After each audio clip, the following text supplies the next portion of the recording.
আসনকে নারীর জন্য নিরাপদ, নারী ও পুরুষের জন্য ঢাকার সবচেয়ে নিরাপদ অঞ্চল হিসেবে আমি গড়ে তুলবো। আজকে ঢাকা 8 আসন আমার। It's a symbol of women's empowerment, symbol of a women owning her own strength. Living playing field আমরা যেটা বলি সেটা একজন নারীর জন্য তো আসলে সমগ্র বাংলাদেশে এখনো হয়নি। আমাদের দেশে আমরা সবসময় দেখি আইন আসলে যার হাতে ক্ষমতা, যে শক্তিশালী, অনেকটা তার গতিপথে চলে। এই বছর আমি চ্যালেঞ্জ যেটাই আসুক সামনে, সকল বাধা অতিক্রম করে সামনে যাওয়ার প্রত্যয় নিয়েই এসেছি। তাই আমার কাছে মনে হয় যে যখন যুদ্ধে নেমেছি, যুদ্ধ যত কঠিন হোক না কেন, এখান থেকে আমি পা ফেরাবো না ইনশাআল্লাহ। আমরা গানম্যান ছিঁড়ে অলরেডি অ্যাপ্লিকেশন দিয়েছি এবং বেশ কিছুদিন হয়নি, অনেক স্বল্প সময় হয়েছে, হয়তো আর 2-1 দিনের মধ্যে এটা হয়ে যাবে ইনশাআল্লাহ। আর সিকিউরিটির ব্যাপারে যারা পুলিশের লোক আছেন তারা সবাই অবগত আছেন, এবং সাদা পোশাকে যারা থাকে সিকিউরিটি তারাও আসলে কিভাবে থাকে আশেপাশে আমি জানি না, তবে তারা আমাদেরকে ছবি তুলে পাঠিয়ে আপডেট করেন যে আমরা আছি পাশে। তো সেই জায়গা থেকে আমি অনেকটাই হচ্ছে স্বস্তির জায়গায় আছি। এবং আপনারা জানেন যে মির্জা আব্বাস সাহেবের যে প্রতিনিধি আমার বাসায় পর্যন্ত গিয়েছেন, এবং গিয়ে তারা জানিয়েছেন যে বিএনপি হওয়ার পরেও নাকি আমার নিরাপত্তার দায়িত্ব তারা নিচ্ছেন, এবং আমাকে আশ্বস্ত করেছেন আমার কোনো চিন্তার বিষয় নেই। তো আমার কাছে মনে হয় এই আসনের একমাত্র নারী প্রার্থী হিসেবে এখন পর্যন্ত আমি আসলে সবার দ্বারাই খুবই সম্মানিত বোধ করছি। লেভেল প্লেইং ফিল্ড বলতে যেটা বোঝায় যে সবাই এক জায়গা থেকে শুরু করে খেলা, সেটা তো আসলে একজন নারীর জন্য এই জীবনে এখন পর্যন্ত হয়নি কখনোই। নারীর রাস্তা সবসময় হচ্ছে পুরুষ আমার থেকে 2 কদম আগে, এবং আমাকে 2 কদম পেছন থেকে আমার দৌড় শুরু করে তাকে পরাজিত করে সামনে যেতে হবে।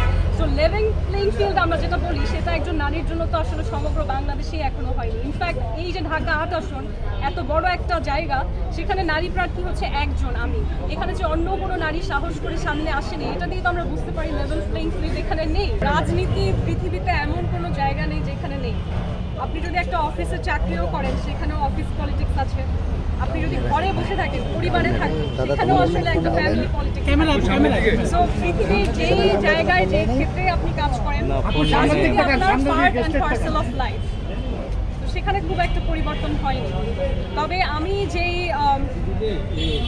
জায়গায় কাজ করতাম, যে বাংলাদেশের প্রতিনিধি নির্বাচন করা এবং তাদেরকে আন্তর্জাতিকভাবে বাংলাদেশের ব্র্যান্ডিং করার জন্য, বাংলাদেশের ইমেজ বা ভাবমূর্তি ইমপ্রুভ করার জন্য পাঠানোর যে প্রক্রিয়া, সেই জায়গায় আমার এখন যে মাথায় একটা ক্রাউন, এটা একটা সিম্বলিক।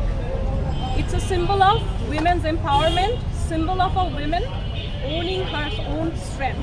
একজন নারী যখন তার নিজের এই যে রাজত্ব এটা অনুভব করে, পৃথিবীটাকে মনে করে যেটা আমার নিজের জায়গা, তখন এই ক্রাউনটা হচ্ছে সিম্বলিক, যে তাকে মনে করে যে আমি আমার হোমে আছি, এই জায়গা, এই সম্পদ সব কিছু আমার। আমরা যেমন সমাজে প্রায়ই শুনি যে নারীর কোনো জায়গা নেই, একজন নারী যখন আসলেই ওন করে এবং অনুভব করে যে আসলে পৃথিবীটাই আমার, এই ক্রাউনটা অনেকটা তার সিম্বল হয়।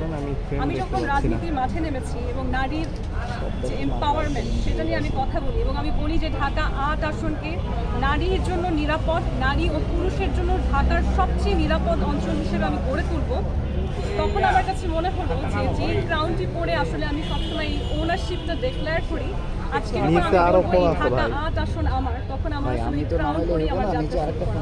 কেন ওনাদের ওজন কি 100 কেজির উপরে? এত হেভি তারা কি করে হলেন? It's time to start a healthy diet, না? এত হেভি হওয়া উচিত না। আমাদের দেশে আমরা সবসময় দেখি আইন আসলে যার হাতে ক্ষমতা, যে শক্তিশালী, অনেকটা তার গতিপথে চলে। কিন্তু আমরা এখন ঢাকা 8 আসনের সব মানুষ এক হয়ে নিশ্চিত করব যে আইন আসলেই যার আইনের সাহায্য প্রয়োজন তার জন্যই কাজ করবে এবং জাস্টিস এনশিওর করবে। এটা হচ্ছে আমার প্রথম কাজ। দ্বিতীয় কাজ হচ্ছে ঢাকা 8কে আমি সম্পূর্ণভাবে একটি নিরাপদ এলাকা গড়ে তুলতে চাই। আমরা যে একটি অনাকাঙ্ক্ষিত ঘটনা এই অঞ্চলে দেখেছিলাম, একটা তরুণ যুবক তার জীবন দিতে হয়েছে রাজনীতির মাঠে এসে, এমন ঘটনা যেন আর কোনোদিন কোনো ছেলে বা মেয়ের সাথে না ঘটে, সেটা এনশিওর করাই হবে আমার সর্বোচ্চ ইম্পর্টেন্ট কাজ। এবং তার জন্য সমস্ত প্রশাসন, তার জন্য পুলিশ বা যত সহকারী সংস্থা আছে সবার সাথে আমি কোঅর্ডিনেট করব।